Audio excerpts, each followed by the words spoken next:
आज हम लोग क्या स्टार्ट कर रहे हैं, एपी। एपी आप लोग 10th में भी ऑलरेडी पढ़ चुके हो, ठीक है। इसको हम लोग क्या बोलते हैं, अर्थमेटिक प्रोग्रेशन। क्या बोलते हैं, अर्थमेटिक प्रोग्रेशन।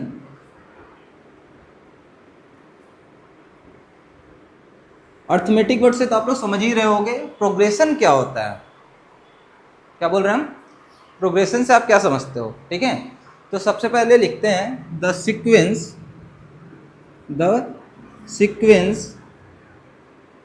whose term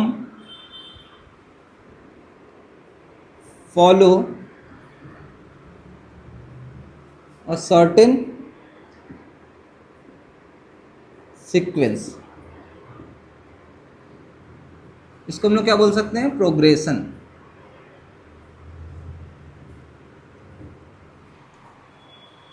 मतलब कोई भी सीक्वेंस है, अगर कुछ उसमें सर्टेन सीक्वेंस लग रहा है, उसको फॉलो कर रहा है ये, तो ये क्या है, एक तरह का प्रोग्रेशन है।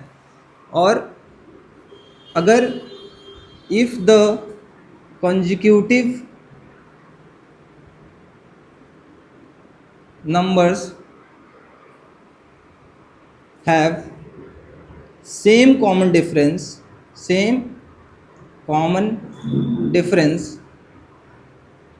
तो ये क्या कहलाएगा हमारा, एपी, अर्थमेटिक प्रोग्रेशन। मतलब कॉमन डिफरेंस उनके बीच में सेम होना चाहिए।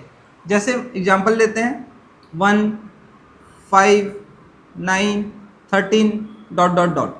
अब आप कॉमन डिफरेंस देखो, इनके बीच में कॉमन डिफरेंस क्या है, तो ध्यान से देखो तो 4 का है। इनके बीच में डिफरेंस कितना है, 4। यहाँ डिफरेंस कितना है, 4। तो कॉमन डिफरेंस अगर सेम है तो वो क्या कहलाएगा हमारा, एपी। अगर हमको डी निकालना है, डी मतलब कॉमन डिफरेंस, डी क्या है हमारा, कॉमन डिफरेंस। तो हम यहाँ क्या कर सकते हैं, A2 माइनस A1। A2 मतलब सेकेंड टर्म, A1 मतलब फर्स्ट टर्म।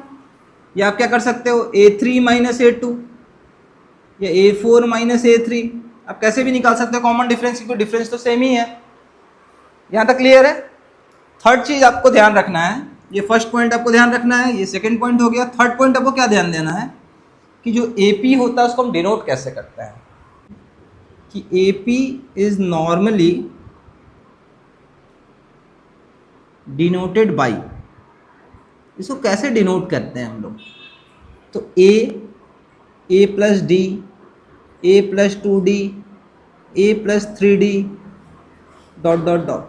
अब यहाँ ध्यान दो, ये फर्स्ट टर्म है ना, ये सेकेंड टर्म है, तो a प्लस डी है। मतलब ध्यान से देखो तो सेकेंड टर्म है तो d में 2D नहीं है, एक कम है।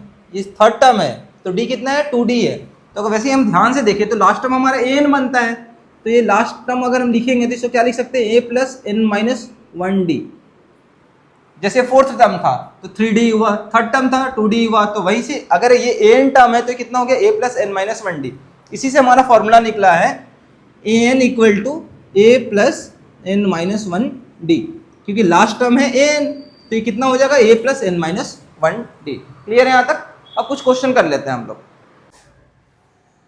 अब एक क्वेश्चन करते हैं हम लोग, यहाँ दिया हुआ है if 12th term of AP is 25। 12th term AP का कितना दिया, 25। इसको हम क्या लिख सकते हैं, A12 इक्वल टू 25। अब A12 को हम कैसे लिख सकते हैं, A plus 11D equal to 25। इसको मान लो इक्वेशन 1। आगे क्या बोल रहा है, 7th term of AP is 10। मतलब इसको क्या लिखेंगे हम, A7 इक्वल टू 10। A7 को हम क्या लिख सकते हैं, A प्लस 6D, ये हो गया 10। इसको मान लो दूसरा।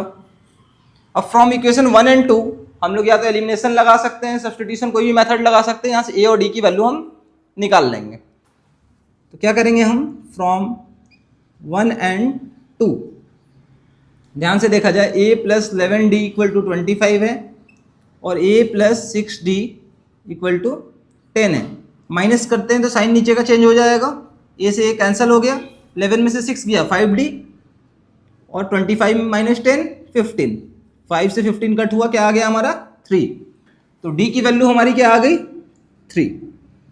अब इस D की वैल्यू को हम पुट कर देंगे फर्स्ट या सेकंड, कोई भी एक इक्वेशन हम पुट कर सकते हैं A निकालने के लिए। Putting the value of D in equation 1, equation 1 क्या है हमारा, a plus 11d equal to 25, a plus 11d, तो d की जगह क्या आ गया 3 इक्वल टू 25, तो a प्लस 33 इक्वल टू 25, 33 उधर चला जाएगा, क्या होगा माइनस हो जाएगा, 25 माइनस 33 मतलब हमारा a क्या आ गया माइनस का 8। यहाँ तक किसी को दिक्कत? सबसे पहले दिया था 12th टर्म 25, a12 25 लिख लिए, फिर 7th टर्म 10, a7 10, दोनों से इक्वेशन बन गया हमारा, दोनों इक्वेशन हम d निकाले, d निकालने के बाद वैल्यू पुट करके a निकाल लिए। आपको क्या करना है, हमको फाइंड 20th टर्म निकालने बोल रहा है, मतलब a20 बोल रहा है। a20 को क्या लिख सकते हैं हम लोग, a प्लस 19d, a की वैल्यू क्या आई हमारी -8 प्लस 19, d की वैल्यू क्या आई है हमारी 3, -8 प्लस 19 3 जा 57, 57 में से 8 चला गया, क्या आया 49, बड़ा साइन किसका है प्लस का, इसलिए 49 में रहने देंगे। यहाँ क्वेश्चन में क्या दिया हुआ है, if an AP A2 plus A5 minus A3 equal to 10, ठीक है, ऐसा बोल रहा है कि A2 plus A5 minus A3 equal to में 10 दिया है, क्लियर है यहाँ तक, ठीक है। अब यहाँ A2 लिखा है मतलब सेकेंड टर्म, तो इसको हम क्या लिख सकते हैं, A plus D plus A5 को हम क्या लिख सकते हैं, A plus 4D minus A3 को हम क्या लिख सकते हैं, A प्लस 2D, यहाँ ब्रैकेट लगाए हैं क्योंकि बाहर में माइनस है, इक्वल टू में 10, ठीक है। A plus D plus A plus 4D minus A minus 2D equal to में 10। यहाँ ध्यान से देखो, A से A कैंसल आउट हो जाएगा। अब यहाँ A कितना बचा, सिर्फ 1, D कितना है 1D प्लस 4D, ये कितना हो गया 5D, 5D minus 2D 3D, A plus 3D equal to 10, इसको मान लेते हैं इक्वेशन 1, ठीक है। अब सेकंड देखते हैं, and A2 plus A9 equal to 17 दिया हुआ है, इससे भी इक्वेशन बना लेते हैं, A2 plus A9 equal to 17 है, A2 को क्या लिखेंगे हम A प्लस D, और A9 को क्या लिखेंगे A plus 8D equal to में 17, ठीक है। A प्लस A कितना हो गया हमारा 2A, D प्लस 8D कितना हो गया 9D इक्वल टू 17, आनंद समझ में आ रहा है ना, ठीक है। अब ये इक्वेशन हो गया हमारा 2। अब अरुण क्या करेंगे, हम इक्वेशन 1 और 2 लेके फिर से A और D की वैल्यू निकाल लेंगे फ्रॉम 1 एंड 2। ये इक्वेशन क्या है हमारा, A plus 3D equal to 10, A plus 3D equal to 10, और ये हमारा क्या है 2A plus 9D equal to 17। यहां ध्यान से देखो, A तो सेम नहीं है ना D सेम है, तो हमको क्या करना होगा, या तो A को सेम करेंगे या तो D को सेम करेंगे। तो अगर यहाँ 2A है और हमको यहाँ 2A लाना है, तो मतलब मल्टीप्लाई करना होगा हमको इस इक्वेशन को 2 से। तो अब देखो नया इक्वेशन क्या बनेगा हमारा, 2 into A 2A, 2 into 3 6D, 2 into 10 20, ठीक है। माइनस कर दो, A कैंसिल हो गया, 9 में से 6 गया 3D, 20 में से 17 गया, क्या आएगा बताओ 3, साइन बड़ा माइनस का इसलिए माइनस, 3 से 3 कैंसिल हो गया, तो D की वैल्यू क्या आ गई हमारी माइनस का 1। अब इस -1 को हम वैल्यू को पुट करेंगे कोई भी इक्वेशन में, तो हमारा A निकल जाएगा।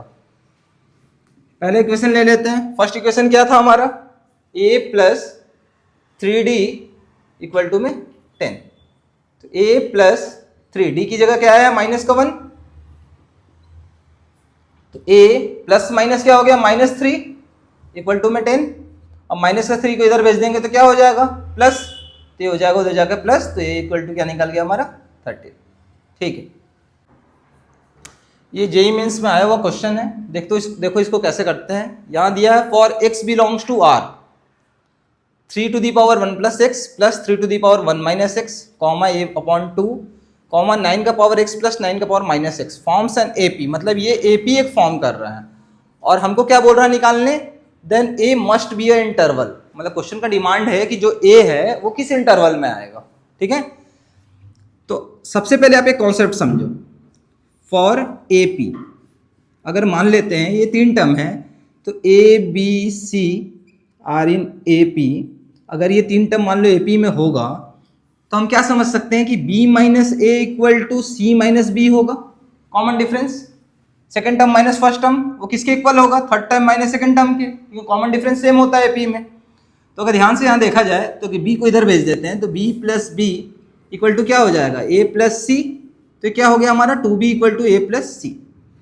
AP में हमेशा ये आपको याद रखना है कि ये हमेशा वैलिड होगा अगर AP में है तो। इस क्वेश्चन को इसी कॉन्सेप्ट से करते हैं हम लोग।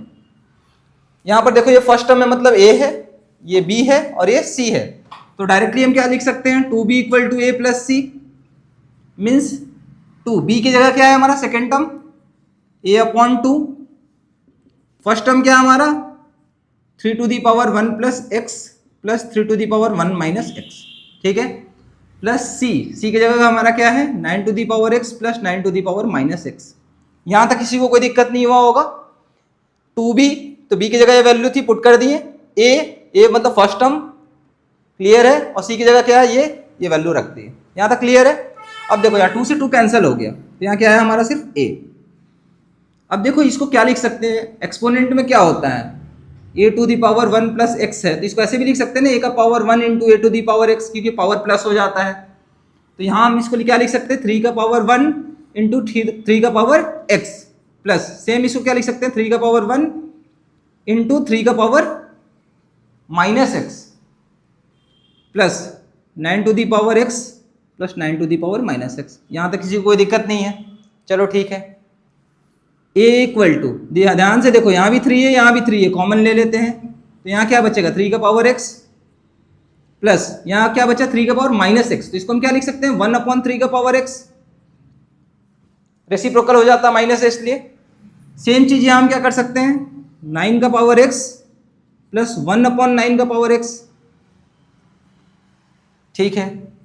तो a यहां ध्यान से देखना है, एक चीज आपको हमेशा ध्यान रखना है, ये हर जगह वैलिड रहेगा। कोई भी फंक्शन अगर प्लस में और उसी का रेसिप्रोकल फंक्शन रेसिप्रोकल में है और वो नंबर प्लस में है, तो हमेशा वो क्या होता है interval greater than equal to 2 होता है, हमेशा ध्यान रखना है। यहां पर भी देखो फंक्शन है उसका रेसिप्रोकल प्लस में है, तो यहां भी क्या होगा ग्रेटर देन इक्वल टू 2 होगा, ये तो क्लियर है। लेकिन सर यहाँ 3 मल्टीप्लाई में भी है, तो 2 इंटू क्या हो गया ये 3, और यहाँ पर प्लस है तो प्लस 2 3 कितना हो गया 6, यहाँ कितना है 2, मतलब ये ग्रेटर देन इक्वल टू क्या रहेगा हमारा 8। मतलब अगर हमसे क्वेश्चन पूछा है इंटरवल, तो हम क्या लिखेंगे interval greater than equal to 8 है, दैट मीन्स कि 8 टू इन्फिनिटी, 8 से बड़ा होगा, ठीक है।